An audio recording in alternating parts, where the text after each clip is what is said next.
जी।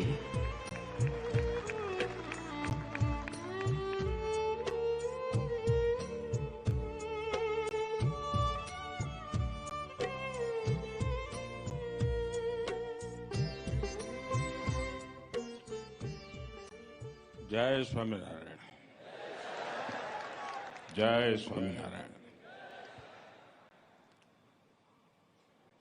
परम पूज्य महंत स्वामी जी, पूज्य संतगण, गवर्नर श्री, मुख्यमंत्री श्री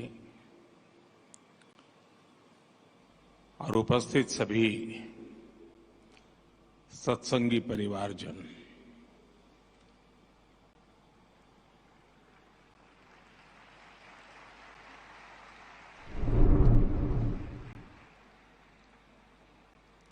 ये मेरा सौभाग्य है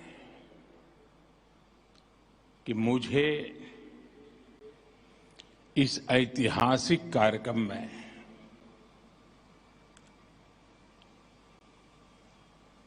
साक्षी बनने का, साथी बनने का और सत्संगी बनने का सौभाग्य प्राप्त हुआ है।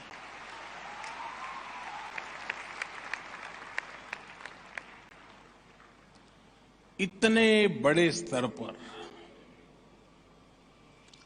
और 1 महीने भर चलने वाला ये कार्यक्रम, और मैं नहीं मानता हूं ये कार्यक्रम सिर्फ संख्या के हिसाब से बड़ा है, समय के हिसाब से काफी लंबा है, लेकिन यहां जितना समय मैंने बिताया, मुझे लगता है कि यहां एक दिव्यता की अनुभूति है।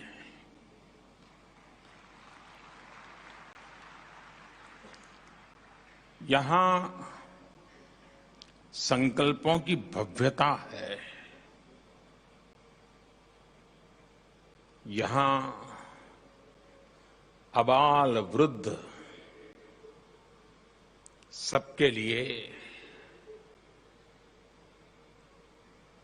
हमारी विरासत क्या है, हमारी धरोहर क्या है,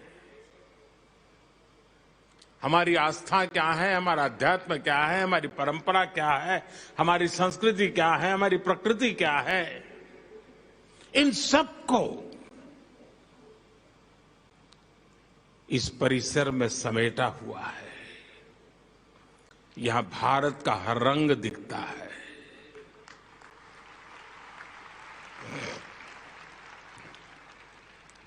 मैं इस अवसर पर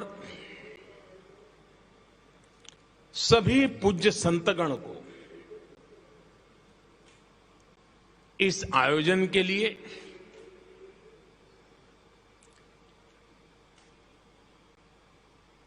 कल्पना सामर्थ्य के लिए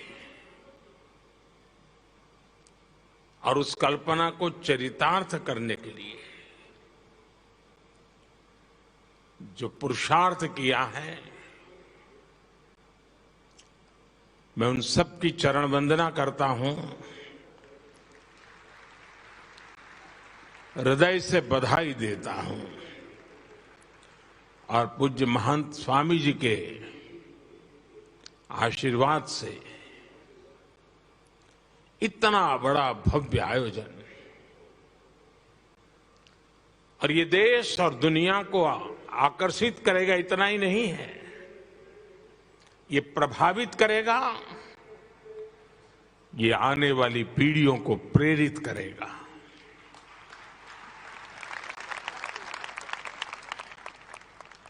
पंद्रह जनवरी तक पूरी दुनिया से लाखों लोग मेरे पिता तुल्य पूज्य प्रमुख स्वामी जी के प्रति श्रद्धा व्यक्त करने के लिए यहां पधारने वाले हैं। आप में से शायद बहुत लोगों को पता होगा, यूएन में भी, संयुक्त राष्ट्र में भी प्रमुख स्वामी जी के शताब्दी समारोह मनाया गया। और ये इस बात का सबूत है कि उनके विचार कितने शाश्वत है, कितने सार्वभौमिक है, और जो हमारी महान परंपरा संतों के द्वारा प्रस्थापित वेद से विवेकानंद तक जिस धारा को प्रमुख स्वामी जैसे महान संतों ने आगे बढ़ाया, वो वसुधैव कुटुंबकम की भावना आज शताब्दी समारोह में उसके भी दर्शन हो रहे हैं। ये जो नगर बनाया गया है, यहां हमारे हजारों वर्ष की हमारी महान संत परंपरा, समृद्ध संत परंपरा, उसके दर्शन एक साथ हो रहे हैं। हमारी संत परंपरा किसी मत, पंथ, आचार, विचार सिर्फ उसको फैलाने तक सीमित नहीं रही है। हमारे संतों ने पूरे विश्व को जोड़ने, वसुधैव कुटुंबकम के शाश्वत भाव को सशक्त किया है। और मेरा सौभाग्य है, अभी ब्रह्म बिहारी जी स्वामी कुछ न अंदर की बातें भी बता दे रहे हैं।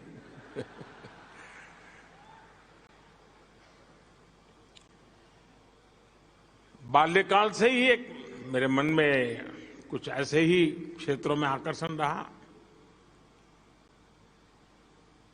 तो प्रमुख स्वामी जी के भी दूर से दर्शन करते रहते थे। कभी कल्पना नहीं थी उन तक निकट पहुंचेंगे, लेकिन अच्छा लगता था। दूर से भी दर्शन करने का मौका मिलता था, अच्छा लगता था। आयु भी बहुत छोटी थी, लेकिन जिज्ञासा बढ़ती जाती थी। कई वर्षों के बाद 1981 में मुझे पहली बार अकेले में उनके साथ सत्संग करने का सौभाग्य मिला।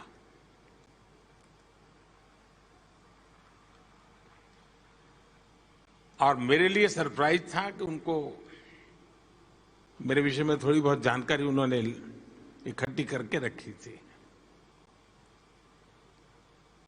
और पूरा समय न कोई धर्म की चर्चा, न कोई ईश्वर की चर्चा, न कोई अध्यात्म की चर्चा, कुछ नहीं। पूरी तरह सेवा, मानव सेवा, इन्हीं विषयों पर बातें करते रहे। वो मेरी पहली मुलाकात थी,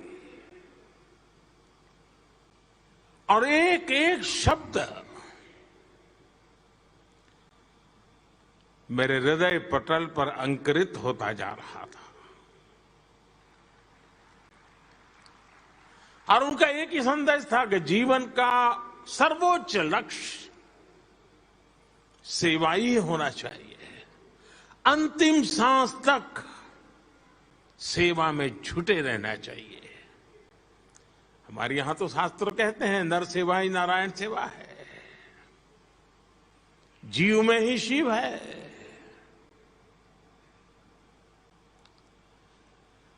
लेकिन बड़ी बड़ी आध्यात्मिक चर्चा को बहुत ही सरल शब्दों में समाहित करते, जैसा व्यक्ति वैसा ही वो परोसते थे, जितना वो पचा सके, जितना वो ले सके। अब्दुल कलाम जी इतने बड़े वैज्ञानिक, उनको भी उनसे मिलकर के कुछ न कुछ मिलता था और संतोष होता था। और मैं जैसा एक सामान्य सोशल वर्कर, वो भी जाता था, उसको भी कुछ मिलता था, संतोष होता था। ये उनके व्यक्तित्व की विशालता थी, व्यापकता थी, गहराई थी। और एक आध्यात्मिक संत के नाते तो बहुत कुछ आप कह सकते हैं, जान सकते हैं। लेकिन मेरे मन में हमेशा रहा है कि वे सच्चे अर्थ में एक समाज सुधारक थे, वो एक रिफॉर्मिस्ट थे। और हम जब उनको अपने अपने तरीके से याद करते हैं, लेकिन एक तार मुझे जो हमेशा नजर आता है, हो सकता है उस माला में अलग अलग मणके हमको नजर आते, मोती नजर आते होंगे, लेकिन अंदर का जो तार है वह एक प्रकार से मनुष्य कैसा हो, भविष्य कैसा हो, व्यवस्थाओं में परिवर्तनशीलता क्यों हो, अधिष्ठान आदर्शों से जुड़ा हुआ हो, लेकिन आधुनिकता के सपने आधुनिकता की हर चीज को स्वीकार करने वाले हो। एक अद्भुत संयोग, एक अद्भुत संगम। उनका तरीका भी बड़ा अनूठा था। उन्होंने हमेशा लोगों के भीतर की अच्छाई को प्रोत्साहित किया। कभी ये नहीं कहा हाँ भाई तुम है ऐसा करो, ईश्वर का नाम लो ठीक हो जाएगा। नहीं, होगी तुम्हारी कमियां होगी, मुसीबत होगी, लेकिन तेरे अंदर ये अच्छाई है, तुम उस पर ध्यान केंद्रित करो। और उसी शक्ति को वो समर्थन देते थे, खाद पानी डालते थे। आपके भीतर की अच्छाइयां ही आपके अंदर आ रही पनप रही बुराइयों को वहीं पर खत्म कर देगी। ऐसा एक उच्च विचार और सहज शब्दों में वो हमें बताते रहते थे। और इसी माध्यम को उन्होंने एक प्रकार से मनुष्य के संस्कार करने का, संस्कारित करने का, परिवर्तित करने का माध्यम बनाया। सदियों पुरानी बुराइयां जो हमारे समाज जीवन में, ऊंच नीच भेदभाव, उन सबको उन्होंने खत्म कर दिया। और उनकी व्यक्तिगत स्पर्श रहता था और उसके कारण संभव होता था। मदद सबकी करना, चिंता सबकी करना, समय सामान्य रहा हो या फिर चुनौती का काल रहा हो। पूज्य प्रमुख स्वामी जी ने समाज हित के लिए हमेशा सबको प्रेरित किया, आगे रह करके, आगे बढ़ करके योगदान दिया। जब मोरबी में पहली बार मच्छू डैम की तकलीफ हुई, मैं वहां वॉलेंटियर के रूप में काम करता था। हमारे प्रमुख स्वामी, कुछ संत, उनके साथ सत्संगी, सबको उन्होंने भेज दिया था। और वो भी वहां हमारे साथ मिट्टी उठाने में काम में लग गए थे, डेड बॉडीज का अग्नि संस्कार करने में काम में लगे थे। याद है 2012 में मुख्यमंत्री पद की शपथ लेने के बाद मैं उनके पास गया। आमतौर पर मैं मेरे जीवन के जो भी कई महत्वपूर्ण पड़ाव आए होंगे, प्रमुख स्वामी के पास अवश्य गया। शायद बहुत कम लोगों को पता होगा, मैं 2002 का चुनाव लड़ रहा था। पहली बार मुझे चुनाव लड़ना था, पहली बार नामांकन भरना था और राजकोट से मैं उम्मीदवार हो रहा था। तो वहां 2 संत मौजूद थे। मैं जब वहां गया तो उन्होंने मुझे एक डिब्बा दिया। मैंने खोला तो अंदर एक पेन थी। तो उन्होंने कहा कि प्रमुख स्वामी ने भेजा है, आप जब नामांकन में हस्ताक्षर करेंगे तो इस पेन से करना।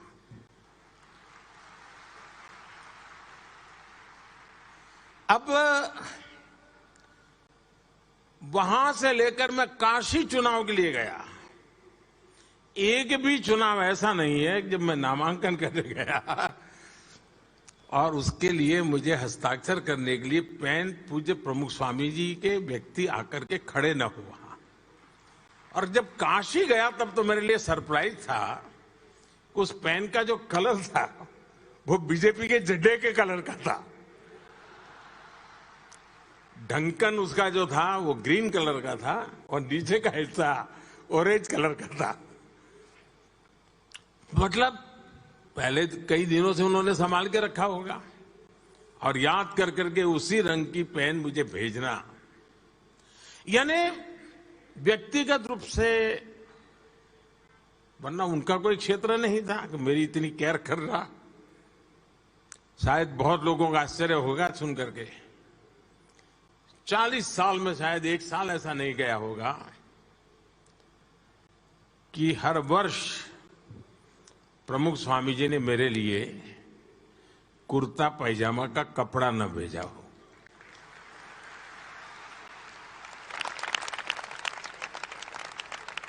और ये मेरा सौभाग्य है। और हम जानते हैं बेटा कुछ भी बन जाए, कितना ही बड़ा बन जाए, लेकिन मां बाप के लिए तो बच्चा ही होता है।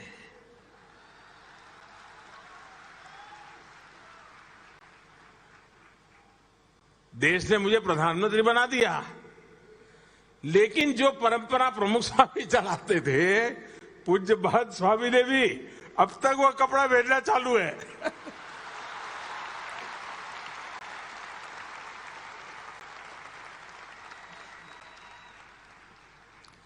यानी ये अपनापन, और मैं नहीं मानता हूं कि ये संस्थागत पीआरशिप का काम है, नहीं, एक आध्यात्मिक नाता था, एक पिता पुत्र का स्नेह था, एक अटूट बंधन है। और आज भी वो जहां है होंगे, मेरे हर पल को वो नजर करते होंगे, देखते होंगे।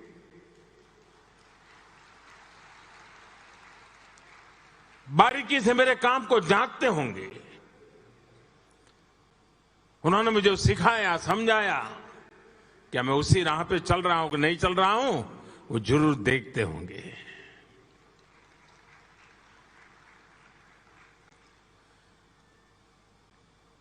कच्छ में भूकंप,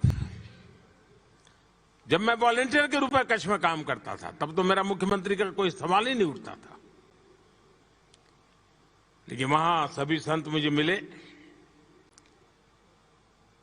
तो सबसे पहले, भाई तुम्हारी खाने की क्या व्यवस्था है? मैंने कहा मैं तो अपने कार्यकर्ताओं के यहाँ पहुंच जाऊंगा। नहीं, बोले तुम कहीं पर भी जाओ, तुम्हारे लिए यहाँ भोजन रहेगा, रात को देर से आओगे तो भी खाना यहीं खाओ। यानी मैं जब तक भूज में काम करता रहा, मेरी खाने की चिंता प्रमुख स्वामी ने संतों को कह दिया होगा, दे पीछे पड़े रहते थे मेरे। यानी इतना स्नेह, इतना। और मैं ये सारी बातें कोई आध्यात्मिक बातें नहीं कर रहा हूं जी, मैं तो एक सहज सामान्य व्यवहार की बातें कर रहा हूं आप लोगों के साथ। जीवन के कठिन से कठिन पलों में शायद ही कोई ऐसा मौका होगा कि जब प्रमुख स्वामी ने खुद ने होकर के मुझे बुलाया ना हो या मेरे से फोन पे बात न की हो, शायद ही कोई घटना होगी। मुझे याद है, मैं वैसे अभी वीडियो दिखा रहे थे, उसमें उसका उल्लेख था। 91-92 में श्रीनगर के लाल चौक में तिरंगा झंडा फहराने के लिए मेरी पार्टी की तरफ से एक एकता यात्रा की योजना हुई थी। डॉक्टर मुरली मनोहर जोशी जी के नेतृत्व में वो यात्रा चल रही थी और मैं उसकी व्यवस्था देखता था। जाने से पहले मैं प्रमुख स्वामी जी के आशीर्वाद लेके गया था, तो उनको पता था कि मैं कहाँ जा रहा हूँ, क्या कर रहा हूँ। हम पंजाब से जा रहे थे तो हमारी यात्रा के साथ आतंकवादियों की भीड़ हो गई, हमारे कुछ साथी मारे गए। पूरे देश में बड़ी चिंता का विषय था कि गोलियां चली, काफी लोग मारे गए थे। और फिर वहीं से हम जम्मू पहुंच रहे थे। हम श्रीनगर लाल चौक तिरंगा झंडा फहराया। लेकिन जैसा ही मैंने जम्मू में लैंड किया, सबसे पहला फोन प्रमुख स्वामी जी का। और मैं कुशल तो हूं ना, चलिए ईश्वर तुम्हें आशीर्वाद दें, आओगे तो फिर मिलते हैं, सुनेंगे तुमसे कुछ क्या हुआ। सहज सरल। मैं मुख्यमंत्री बन गया। अक्षरधाम के सामने ही 20 मीटर की दूरी पर मेरा घर, जहां सीएम निवासता तो मैं वहां रहता था। और मेरा आने जाने का रास्ता भी ऐसा कि जैसे ही निकलता था तो पहले अक्षरधाम शिखर के दर्शन करके ही मैं आगे जाता था। तो सहज नित्य नाता। और अक्षरधाम पर आतंकवादियों ने हमला बोल दिया तो मैंने प्रमुख स्वामी जी को फोन किया। इतना बड़ा हमला हुआ है, इतने लोगों, मैं हैरान था जी। हमला अक्षरधाम पे हुआ है, संतों पर क्या बीती होगी, गोलियां चली नहीं चली, किसको क्या, सारी चिंता का विषय था, क्योंकि एकदम से धुंधला सा वातावरण था। ऐसी संकट की घड़ी में इतना बड़ा आतंकी हमला, इतने लोग मारे गए थे।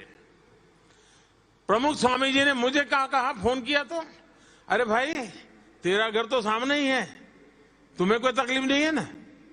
अरे मैंने कहा बापा, इस संकट की घड़ी में आप इतनी स्वस्थता पूर्वक मेरी चिंता कर रहे हैं? उन्होंने कहा देख भाई, ईश्वर पे भरोसा करो, सब अच्छा होगा। ईश्वर सत्य के साथ होता है। यानी कोई भी व्यक्ति हो,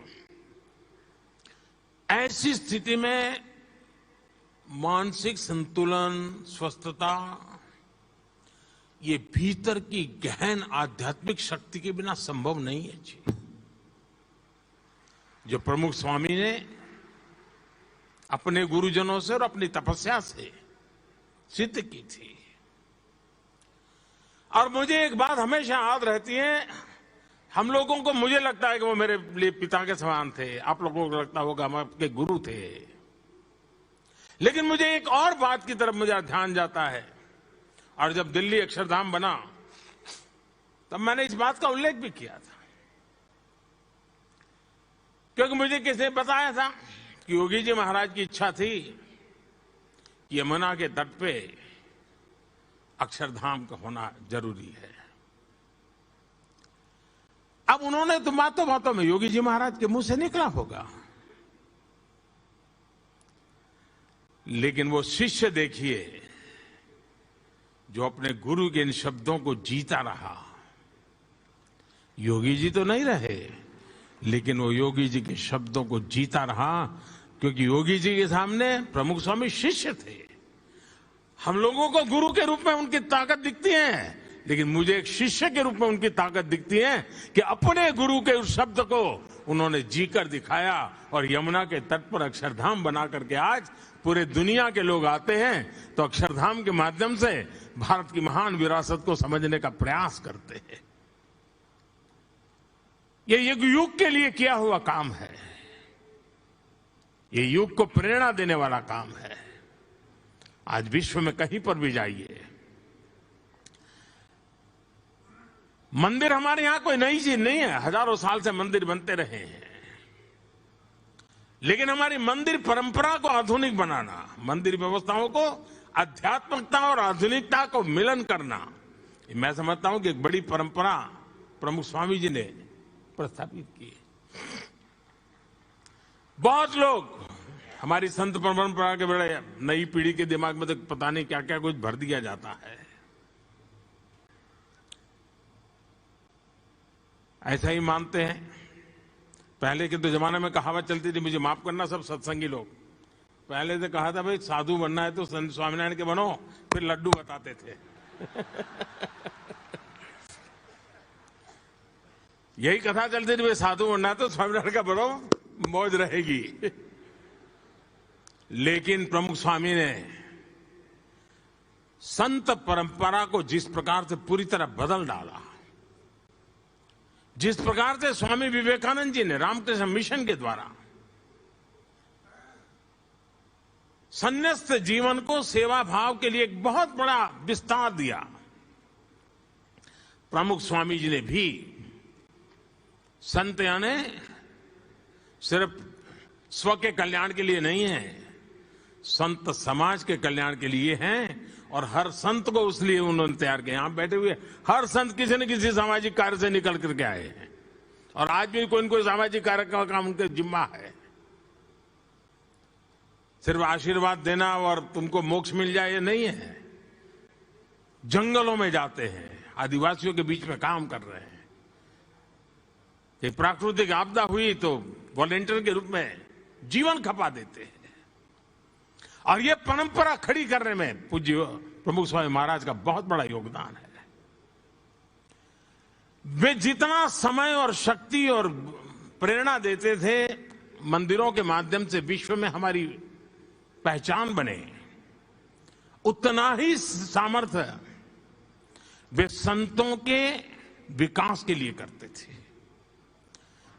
प्रमुख स्वामी जी चाहते तो गांधीनगर में रह सकते थे, अहमदाबाद में रह सकते थे, बड़े शहर में रह सकते थे, लेकिन उन्होंने ज्यादातर सारंगपुर में अपना समय बिताना पसंद किया, यहां से 80-90 किलोमीटर दूर। और वहां क्या किया, उन्होंने संतों के लिए ट्रेनिंग इंस्टीट्यूट पे बल दिया। और मैं तो आज मुझे कोई भी अखाड़े के लोग मिलते हैं तो मैं उनको कहता हूं कि आप 2 दिन के लिए सारंगपुर जाइए, संतों की ट्रेनिंग कैसी होनी चाहिए, हमारे महात्मा कैसे होने चाहिए, साधु महात्मा कैसे होने चाहिए, ये देख करके और जाते हैं। और वो जाते हैं, देख करके आते हैं। यानी आधुनिकता, और उसमें लैंग्वेज भी सिखाते हैं, अंग्रेजी भाषा सिखाते हैं, संस्कृत भी सिखाते हैं, विज्ञान भी सिखाते हैं, हमारी स्पिरिचुअल परंपराओं भी सिखाई जाती है। यानी एक संपूर्ण प्रयास विकास कर करके समाज में संत भी ऐसा होना चाहिए जो सामर्थ्यवान होना चाहिए। सिर्फ त्यागी होना जरूरी, इतने से बात बनेगी नहीं। त्याग तो हो, लेकिन समर्थ होना चाहिए। और उन्होंने पूरी संत परंपरा जो पैदा की है, जैसे उन्होंने अक्षरधाम मंदिरों के द्वारा विश्व में एक हमारी भारत की महान परंपरा को परिचित करवाने के लिए एक माध्यम बनाया है, वैसे उत्तम प्रकार की संत परंपरा का निर्माण में भी पूज्य प्रमुख स्वामी जी महाराज ने एक इंस्टीट्यूशनल मैकेनिज्म खड़ा किया है। वो व्यक्तिगत व्यवस्था के तहत नहीं, उन्होंने इंस्टीट्यूशनल मैकेनिज्म खड़ा किया है। इसलिए शताब्दियों तक व्यक्ति आएंगे जाएंगे, संत नए नए आएंगे, लेकिन ये व्यवस्था ऐसी बनी है कि एक नई परंपरा की पीढ़ियां बिनने वाली हैं। ये मैं अपनी आंखों के सामने देख रहा हूं।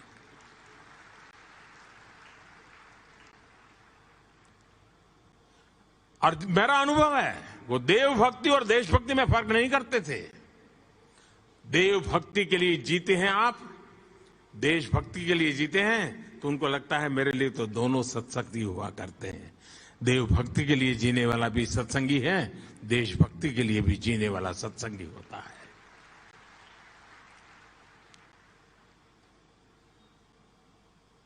आज प्रमुख स्वामी जी की इस शताब्दी का समारोह हमारी नई पीढ़ी को प्रेरणा का कारण बनेगा, एक जिज्ञासा जगेगी। आज के युग में भी, और आप प्रमुख स्वामी जी के डिटेल में जाइए, कोई बड़े बड़े तकलीफ हो ऐसे कोई उपदेश नहीं दिए उन्होंने, सरल बातें की, सहज जीवन की उपयोगी बातें बताई और इतने बड़े समूह को जोड़ा। मुझे बताया गया 80,000 वॉलेंटियर्स हैं। अभी हम आ रहे थे तो प्रमुख स्वामी मुझे, हमारे ब्रह्मविहारी जी मुझे बता रहे थे कि ये सारे स्वयंसेवक हैं और वो प्रधानमंत्री जी को गीट कर रहे हैं। मैंने कहा आप भी तो कमाल आदमी हो यार, भूल गए क्या? मैंने कहा वो स्वयंसेवक है, मैं भी स्वयंसेवक हूं, हम दोनों एक दूसरे को हाथ कर रहे हैं। तो मैंने कहा आप 80,000 में एक और जोड़ दीजिए।